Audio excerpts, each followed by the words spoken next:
So good urban plazas don't just occur.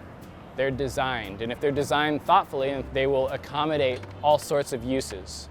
They'll have ramps, they'll have trees, they'll have rounded seating areas, benches, ledges, planters.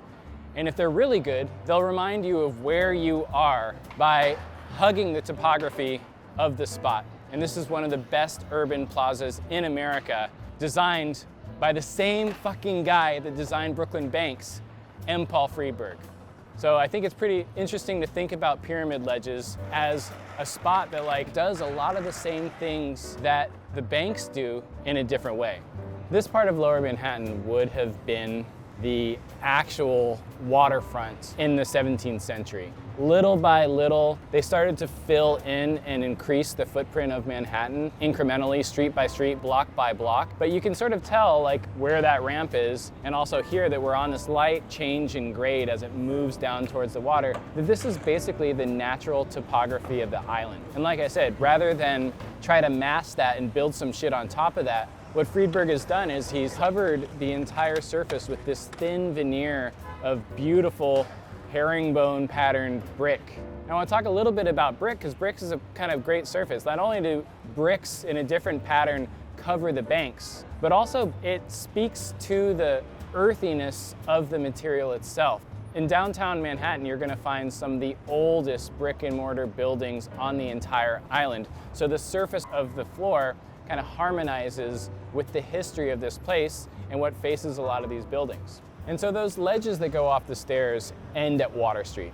And if you notice, all of Water Street is basically the same level, and it continues to the waterfront. That whole area after the curb is basically landfill.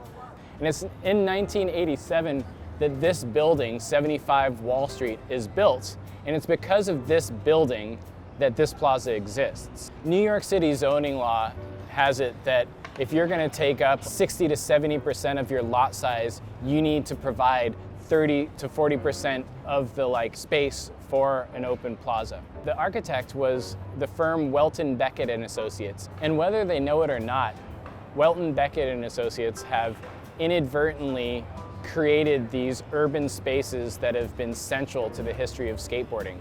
There are numerous iconic skate spots throughout the United States that are built in front of Becket buildings. I mean, it's a Becket building that San Francisco's Brown Marble is in front of. So I think this is super interesting.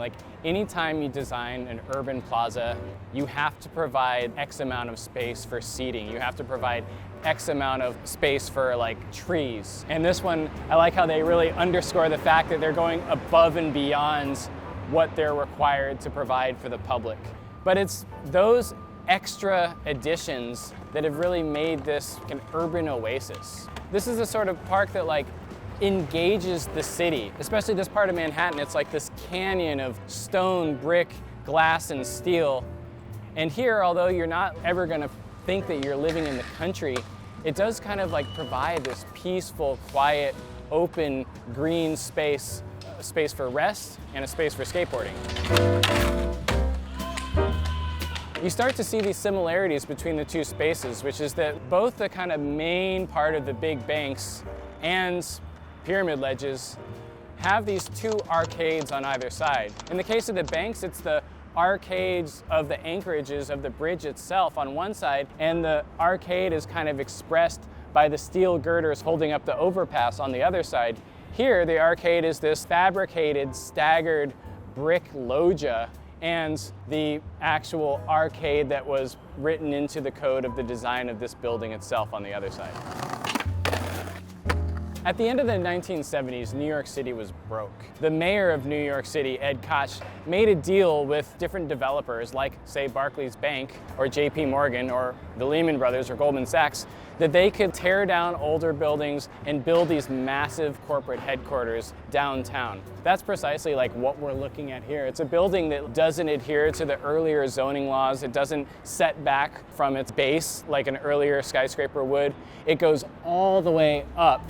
It creates a profile on the East River. It has as its address Wall Street, which is the sort of epicenter of American finance in New York City. So in a weird way, this is like an 80s plaza that looks like it's almost timeless. It harmonizes with the rest of the space, but it doesn't seem historical at all. There are no corny like Corinthian columns. It's just this like perfectly harmonious set of stepped ziggurat-like planters, the pyramids after which pyramid ledges get their name.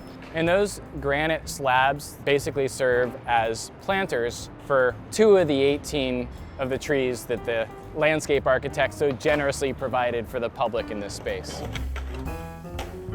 All along Water Street, it's just like spot after spot after spot after spot. This was probably just one of many spots you would hit just on the daily, like skating down here if you were in Lower Manhattan skating with your friends. By the end of the 90s, this becomes a filming and photo destination that, you know, if you're coming from out of town or whatever, you would come here and try to do a trick. It also kind of helps that like in this same time, this building has traded hands several times, and each host has a different attitude about what they should do with this plaza. Sometimes the ledges will be skate-proof. Sometimes they'll rip the bars off. Sometimes there'll be like a movable bar that they chain to the front of the spot. And sometimes it's totally skateable. Any footage coming out of here looks amazing, but make no mistake, this is a challenging place to skate. There's like almost not enough run up for these ledges, which makes that Brian Brown line so amazing. There's a grate before the ledge at the top of the stairs. There's a grate after the ledge at the bottom of the stairs. It's brick. You have to sort of like ollie a gap to get on the ledge. And even though you can kind of tell exactly how high the steps are, it's still, when you're rolling up to it, kind of hard to judge like where to get on the ledge and how. I mean, everyone has their own list of best tricks done at pyramid ledges. Jake Johnson's switch flips, switchback nose grind, Gino's Nollie 180 switch 5.0. My personal favorite, just because of the way I like to skate, is Mark Suchu's switch flip back tail when it was skate stop, so past the bar, was super sick. Max Palmer is like skating the brick step just below the granite step is fucking psycho. On the sidewalk level, it's 6 stairs high, which makes Tyshawn's nose blunt up pyramid ledge recently completely unthinkable. The designer of the space, Paul Freeberg, was quoted as saying, "People orchestrate the space. They bring it life and dynamism." Great skate spots kind of have this like almost subliminal significance. If you just see that corridor, you think of Gino. If you pay attention to skateboarding, you not only know what's been done here, but you can imagine what could be done here.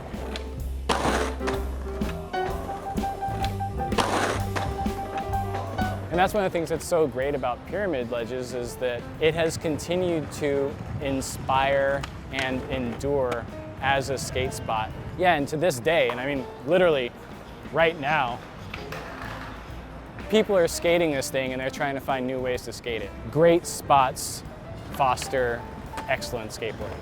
And there's probably no better example than that than Pyramid Ledge. Beautiful urban plaza that has supported generations of amazing skateboarding.